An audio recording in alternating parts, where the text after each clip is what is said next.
Okay, so to your question, Mark, why do we want an incubator? Feel free to answer for me. I guess jobs. Anyone want jobs? I mean, I'll ask for feedback here because this is part of trying to figure it out myself. Do we want jobs in an incubator? Yes. Okay. Do jobs create maybe a better tax base, put money back into other small businesses around here? Probably yes. Are there other ways to get jobs besides an incubator? Does an incubator automatically create jobs like that? Not necessarily. How do you pick the companies that are going to create jobs versus those who aren't? How do you pick the industries that have a future with those that don't? So there's a lot of pieces in place, but we've been in this handle now for 30 minutes. We finally got to the jobs word because that seems like the popular word these days. But that's really what it's coming down to at the moment. It's always been about. Now, let me make another point about what I'll call the difference between a small business and a high-growth business, because there's a critical difference. So if we're still back on the premise of creating jobs. Now, a small business, and maybe to think of a good example, how many of you have ever been down to Tower 7 at Wrightsville Beach, and right next to Tower 7 is a little coffee shop called Cafe Del Mar, I think is the name of it. So they sell coffee, right? Little place, sell coffee, great location near the beach. Anyone ever been to a Port City job? They sell coffee. Cool little place. How many countries is Port City job in? Anyone? Middle East, Southeast Asia, US, I believe Iceland. Wholesale coffee. One's created about 4 jobs, 2 of which are probably part-time. One's created many more jobs. That's a really key distinction if we're talking about incubators, because if we're talking about jobs and benefiting our economy, there's a number of different ways. Obviously, we're talking about entrepreneurship. Obviously, that's sort of going to be my area, at least of some knowledge. So let's talk about high-growth businesses. And that's, if we're going to have an incubator, then we want to create high-growth businesses. But as Doug has mentioned, there's already a lot of space. We already have some high-growth businesses here. One of the downsides to an incubator, to go back now to that side of the fence, is incubators have an upfront fixed cost, meaning you need a physical facility, meaning you need copy machines. If you're going to have, so there's a marine science incubator that's being built, just started with the Marine Science Center, which is a great project. You know how much that's going to cost before a single person walks in that door? Anyone know the answer to that? $15.4 million. Now, I'm not arguing right or wrong. UNCW is a great thing. Marine science, very strong marine science center. $15.4 million. Let's get to Rich's point. How many startups could that money go into? Your fund is going to be, you're raising what, $3 million in startup fund? Yes. That's 5 funds that could invest in startup companies. So I'm trying to be neutral, and either positive or negative. What I'm trying to sort of bring out is there's multiple perspectives on this. And if you want to talk about doing an incubator here, you got to understand why we're going to do it. Because it's all about helping high-growth businesses, which, from my perspective, that's what we focus on at the Entrepreneurship Center. I want companies in this region to grow. Because if they grow, 10 years from now, we have more PPDs. Fuzzy Peach, anyone familiar with Fuzzy Peach, former students of mine? 1 year, they've gone from nothing, 3 students with very low expenses experience. I know they're one of your clients that you're helping with the franchise process. They now have 4 stores in Wilmington, and they're working with Rich in Dallas, franchise agreements around the state of North Carolina. That's creating jobs, that's bringing investment back into North Carolina. So 10 years from now, they could be all over the country. They sell yogurt with accessories. Or, yes, I don't know. So I'm sorry to ramble now, as Professor Rowe, but long story short, I think, with incubators, you really have to step back. I know that's part of what this discussion is going to represent, but we've got to first understand what do we want as a community. Because if all we want is places for small businesses to afford office space, we already got that. You know how much commercial space is available in this region? Tons of it. So, okay. Now, then maybe we want people closer together, because that's where you get to the real value of incubators. We all remember, all of us fairly probably have been in college or lived in situations where we lived with groups of people. Doesn't everyone always have those fun memories of college? You wake up, you've got a roommate there, you get out of bed, and you've got people all around you. It's nonstop fun. I see it every day with my students. Sleeping out. Right, so it's because everyone gets to be together, right? If you look at some really Zappos, anyone know the history of Zappos? Zappos, so the guy who started Zappos, Tony Shea, Zappos was a second company. When he started Zappos, he bought a huge building in San Francisco and not only used it as office space to start Zappos, but had all the employees who worked there live there. And then he also started a restaurant. Why? Because they were all in one place. That's where he gets to the value of an incubator. So are there more creative ways to set up an incubator to get that value? Probably, because we have a lot of space in Wilmington, and John is looking at creative ways downtown to utilize existing space that's unused. Then you start getting into the interesting things with the incubator. But at the end of the day, I think there's a lot, first to understand why we want an incubator, what the focus should be, and then as Rich and Doug have now alluded to, right now the biggest obstacle to high growth entrepreneurship is capital.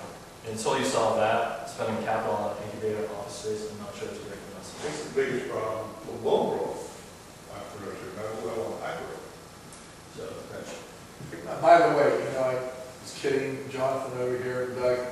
There's always a rule: if you really like somebody or respect them, you can kid them anytime, even in front of an audience. I'll put a plug in for what Jonathan's doing. You have to go over just one of their meetings. I don't know when they're scheduled, but I've been to a few where he made a plea for money. Like, oh, okay. Is that why you Yeah, that's right. We're raising it. What Doug is doing are really outstanding for this community. As I looked at the community, we have some really great resources here.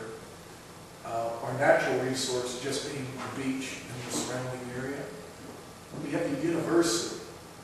I believe it's outstanding, but it's totally untapped. It's coming into its own.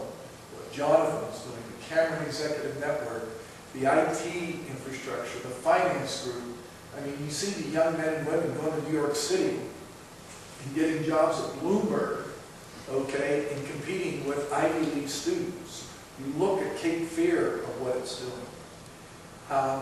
And then you say, wow, you got all these resources. You have downtown, which is attractive. But everything is disengaged. Everything's disparate to an outsider. Okay? I come into town. I meet Johnny, the Bueno Space. We were so supportive of saying, boy, this is what we got to do downtown. And seeing things of this nature. But I was told not to create controversy, but I will.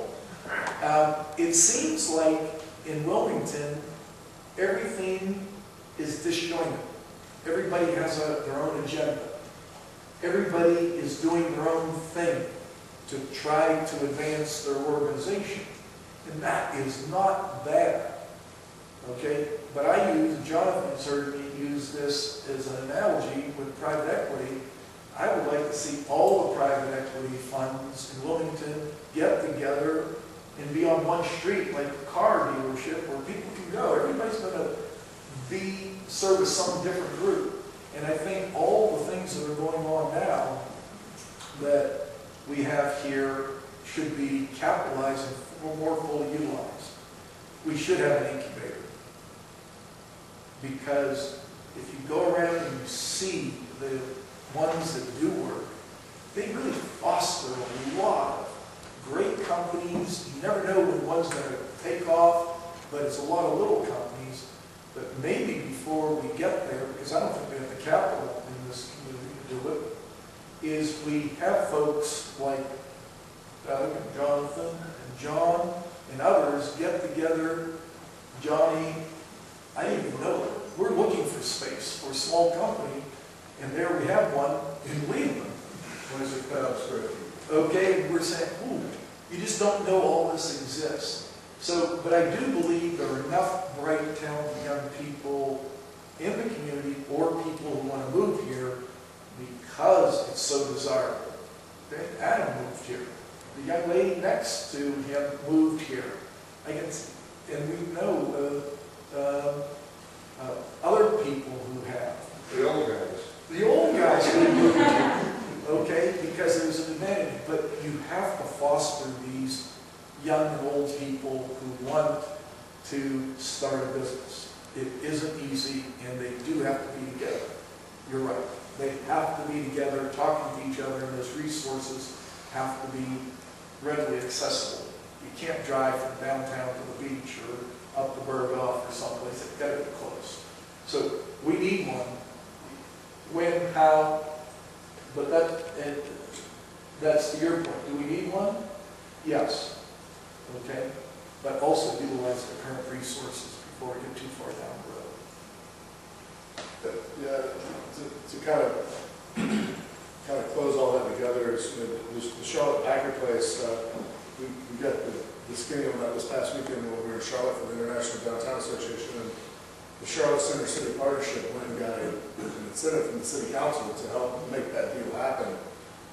And it was because they recognize the importance of having that kind of support, and it was being led by the private sector.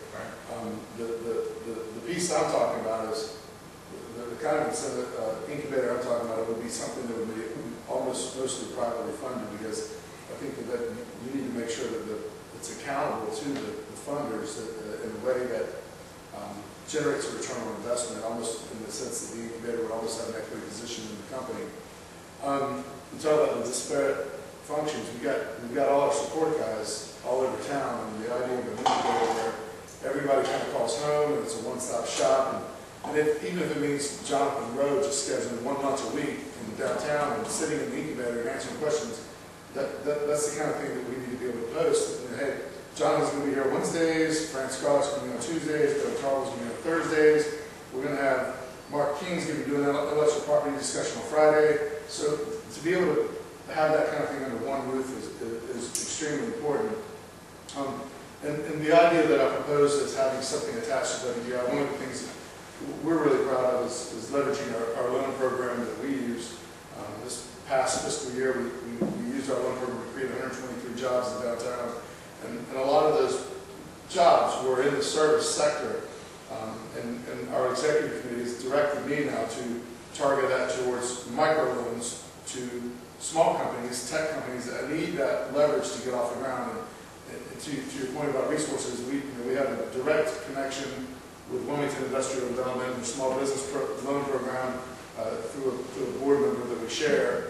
And to be able to leverage some of the loan resources would be critically important to getting those folks started. And I'm glad you talked about the Fuzzy Peach. We provided financing for the downtown store to get open.